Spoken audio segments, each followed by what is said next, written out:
After getting on over 1,000 calls, I have been asked about the freelance visa many times. And I recently just got on a call with one client who almost got this freelance visa. So in today's video, I'm going to be going over exactly why you should not get the freelance visa. I'm going to go over the different types of freelance visas and why the freelance visa is not an actual visa, because a lot of people do bring this up, but little do they know there's a lot of hidden things behind it. So number one, to start this video off, I'll quickly tell you that a freelance visa does not exist. If you go on the government's website at u.ae and write freelance visa or write visa, you will see that it is nowhere to be found. Why? Because it does not exist. The freelance visa is just something that people have created to package and sell to people who don't know any better, if I'm being very honest. Now, before I keep going, I won't say that this freelance visa isn't suitable for everyone. I will definitely say that if you're making a little bit of money, like $20,000 per year, $30,000 per year, sure, the freelance visa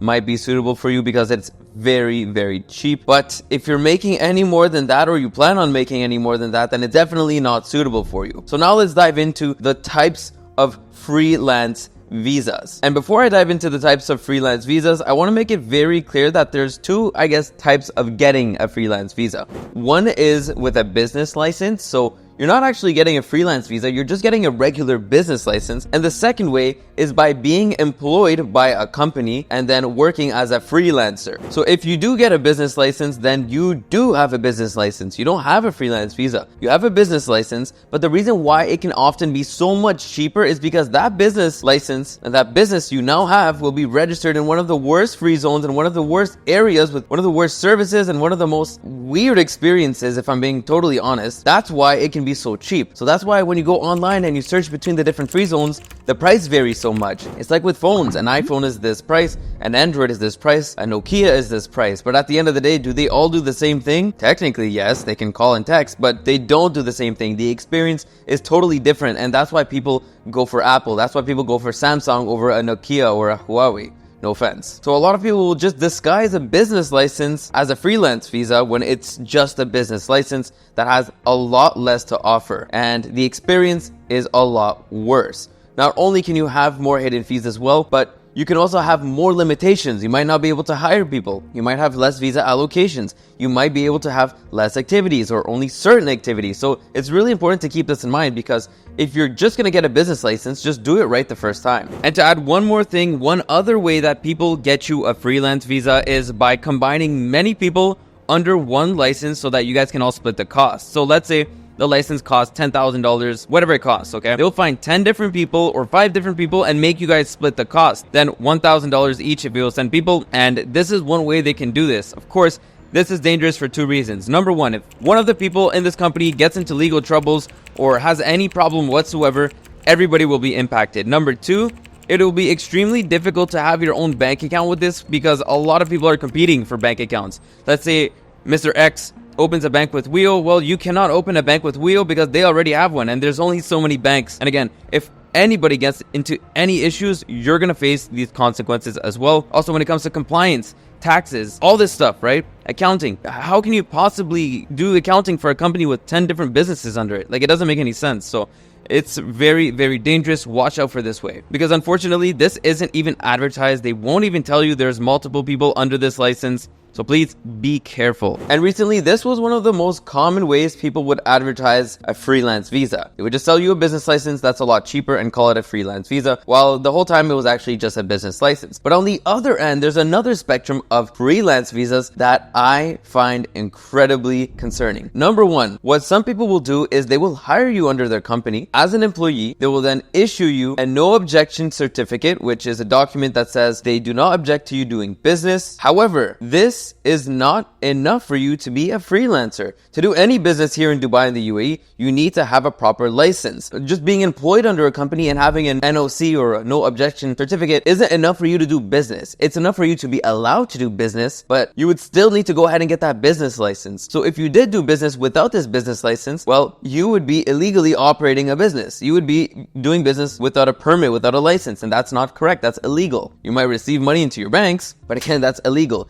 And again, this would only go into your personal bank account, all this money that you earn. Nothing would go into a business bank account because you can't open a business bank account since you're an employee of a company. You don't have your own business license, so that's bad. If the bank starts questioning you and say, hey, Mr. X, where are these transfers coming from? Well, you can't justify it since you don't have a legally registered business. So boom, your accounts are going to get shut down. That's a huge concern. But then recently I learned of a new way around this that people have started to do. What they'll do is the company that hires you will say, okay, since you can't do this business on your own, which they don't really say this directly, but they say, since you can't do this business on your own, what we're going to do is we're going to invoice your clients for you. We're going to send them invoices and they will pay us. Now, this sounds all good and well until you realize that you're going to have to pay a fee for this. An accounting fee, a service fee, a percentage of your revenue. For example, there's some companies out there that are charging 2 to 3 to 2.5% per invoice. So let's say you sent out an invoice for $100,000. Well, right away, they're going to say, perfect, give me 2.5% of this or 3%, and then the rest will go into your bank account. That's a lot of money. $100,000, that's $2,500 or $3,000, depending on the company that you work with. When that cost alone can basically be a good part of the renewal for an official business license that you own on your own. So this fee isn't the only thing that you have to pay. The invoicing fee is not the only thing. You also have to pay an annual fee for this freelancer employment that this person or company is giving you. So all of these costs just add up to basically being a free zone company license that can be between $4,000 to $5,000 per year. So you know what I mean? Like if you're making good money, it does not make sense for you to get a freelance visa. The compliance doesn't make sense to get this freelance visa because it's probably not compliant. And if we wanted to go even a step further, the company that might hire you might not have the proper activities. So yes, they might invoice someone for the business that you're doing, but the invoices might not actually fit the description of what their business license has. So for example, let's say their business license allows them to do only X. Well, you're invoicing for Y. Well, that's not the same thing. So that's not compliant. So that's another problem. So for most people, if you're making good money, you're making money for you to consider moving to Dubai for tax reasons. You're moving to Dubai because you want a better life, then please do not get the freelance visa. I do not recommend it. I've spoken with a lot of people who have either gotten straight up scammed. People will take your money and run. They're not even registered in Dubai, which a lot of these companies are not. They're just registered in another company in another country. Or they'll take your money, give you a terrible service, plus charge you all these fees that basically cost the same as a business license. Or they will give you an okay service, but then you're still subject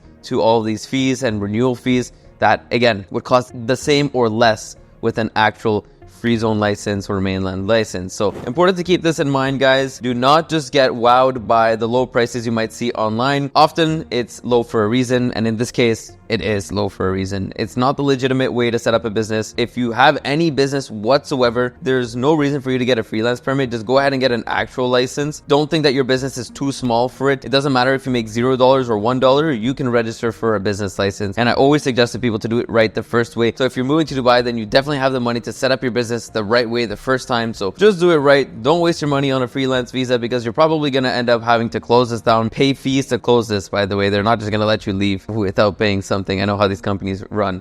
So book a call with us down below if you're ready to get started with a proper license, the proper way, with the proper consultants, and legally reduce your taxes down to 0% or 9% if you cross 3 million dirhams in revenue, which most people don't. So Dubai is still a full 0% tax for most. And of course, if you want to get on a call with us, we have the free consultation call down below for you guys to go ahead and book a call with us, and we will explain to you literally everything you need to know at no cost to you. So I'll see you on the call.